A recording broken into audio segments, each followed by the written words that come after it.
Komuna e Çajirit ka shpërndar 3.5 milion denar për klubet sportive, por sipas BDI-s shumicën e këtyre fondeve ka përfituar një klub i vetëm.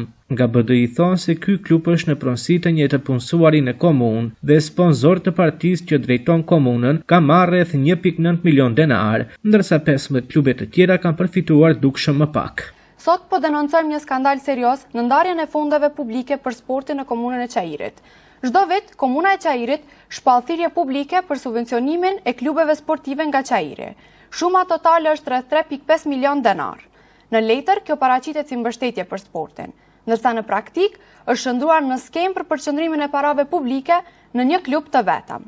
Faktet janë këto.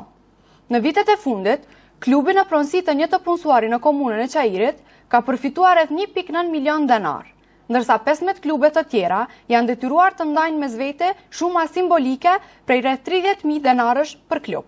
Pra një klub merr pothuajse 2 milion denar, ndërsa 15 klube marrin sa për mbijetesë. Kjo nuk është mbështetje për sportin. Kjo është monopolizim i paras publike. Por skandali nuk ndalet këtu. Pronari i këtij klubi është i punësuari i komunës së Çajirit, person i afërt me udhëheqësinë e komunës dhe njëkohësisht financues i partisë që drejton komunën. Pra kemi një rast klasik të konfliktit të interesit, kapjes së fondeve publike dhe përdorim politik të sportit. Ne sot nuk po bëjmë akuza penale. Ne sot parashtrojmë pyetje publike që kërkojmë përgjigje. Si është e mundur që një i punësuar i komunës të marrë pothuajse 2 milion denar nga buxheti i komunës, kush e ka marrë vendimin për 15 klube të marrin nga 30.000 denar, ndërsa një klub të marrë shumicën absolute të fondit? A është respektuar ligji për konflikt të interesit? A është normale që sponsorët e partisë në pushtet të jenë përfituesit kryesor të paras publike? Kur një klub merr nga 60% e buxhetit, më pak fëmijë përfshihen në sport, më pak klube funksionojnë, më pak barazi dhe më shumë klientilizëm. Sporti nuk është bankomat partijak, buxheti nuk është pronë e kryetarit dhe komuna nuk është kompani private.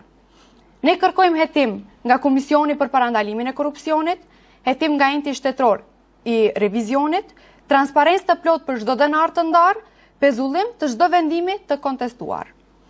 Nëse kjo është gabim, le ta dëshmojnë me dokumente. Nëse është skem, le të përgjigjen para ligjit. Qytetarët e Çajirit nuk janë naiva. Ata e shohin kur sporti shndrohet në biznes politik.